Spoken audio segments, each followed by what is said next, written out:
Hello and welcome to TelecomTV. We're here at the Small Cells World Summit in Excel in London's Docklands, and I'm talking with Klaus Schaaf, who is Project Director at Wireless Wolfsburg. Klaus, welcome. Sounds a very interesting title, that Wireless Wolfsburg. It's alliterative and it sounds good. I know we're going to be talking about smart city, and then we're going to be talking about smart region. So let's start with the smart city. Why is Wolfsburg a smart city, and how did it get to be smart? Thank you for having me here. In Wolfsburg, the home of Volkswagen, we started in 2008 with a project to bring Wi-Fi to the city. The original idea was to help Volkswagen connect their cars, car to infrastructure, with and to test out new technologies and new ways to communicate with the car. And from that it turned out that also the city can benefit from that, and so we did a lot of things to add this up. We developed applications, we developed apps for that, so it didn't only integrate the cars, but also public transportation, information about the city, information about the city government and that stuff. So from that point we went on and we spoke with the larger cities around us, Braunschweig, and the smaller cities around us, Salzgitter, and they thought that could be a good idea, and so the mayors of both cities have decided to connect the cities more, not only on a transportation way, but also on the information way. So they have agreed to bring Wi-Fi to all the cities, and in a way that it is easy for the residents. You start with one Wi-Fi and you don't have to connect to another one, you are still in the same one. And in addition to that, it is not only that the pedestrians in the area can use that, but if you use the bus or the train between the cities, it will be the same thing.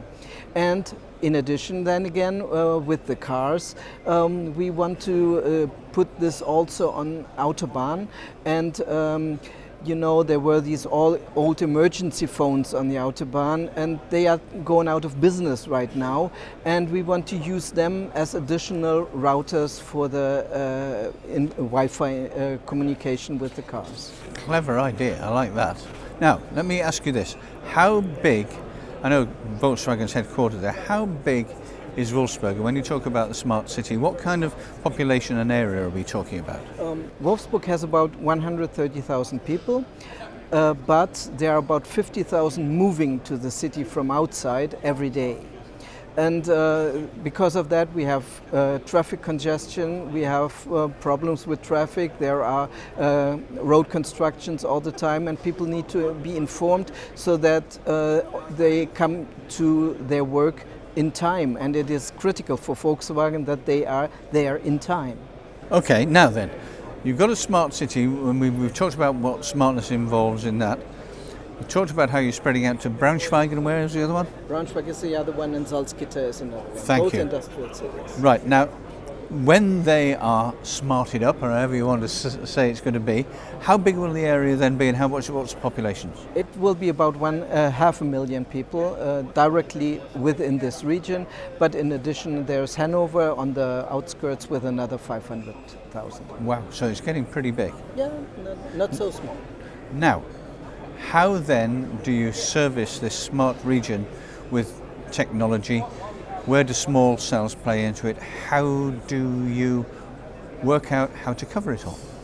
Well, we have a small team available at the moment which will bring this out, but we also have partners in neighboring cities. We have very good partners within all the cities, small companies, startups which are used to bring new applications there.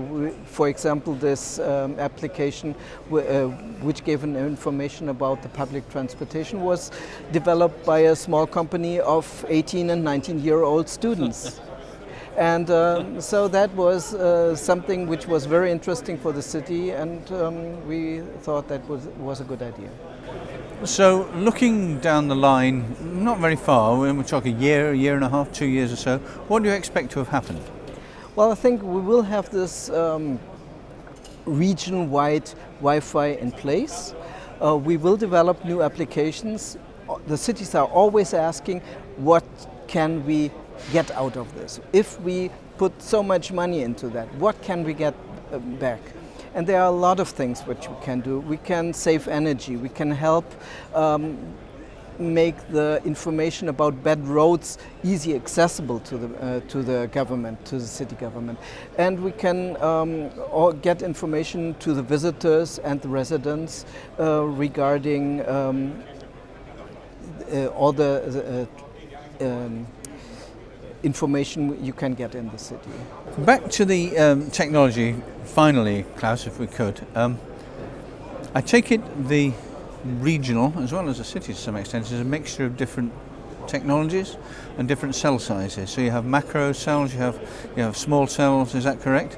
Well, I would consider those are the cells are in the city and they are mesh connected with, and then we have different ones in different cities which are not standalone but which are connected, and then we have the connection via LTE for the buses and the trains.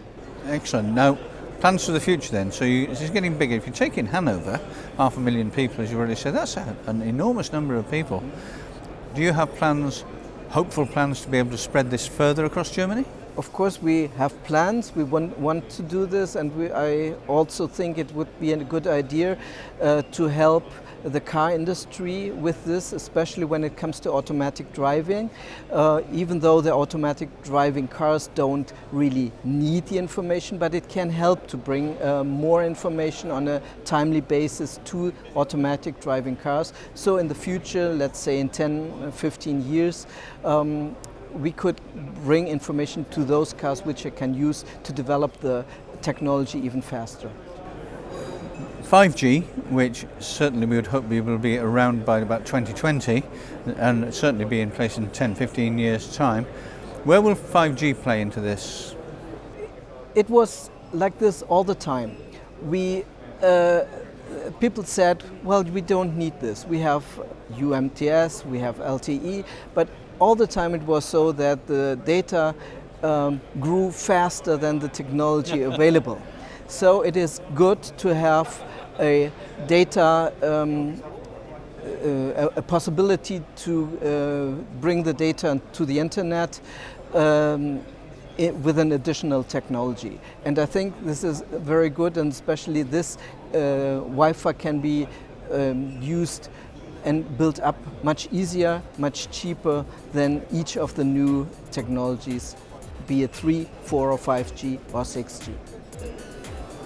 6G is a new one on me, well, I'll worry about that later, but Klaus Schaaf, really interesting stuff. Thank you very much indeed. Thank you for having me here.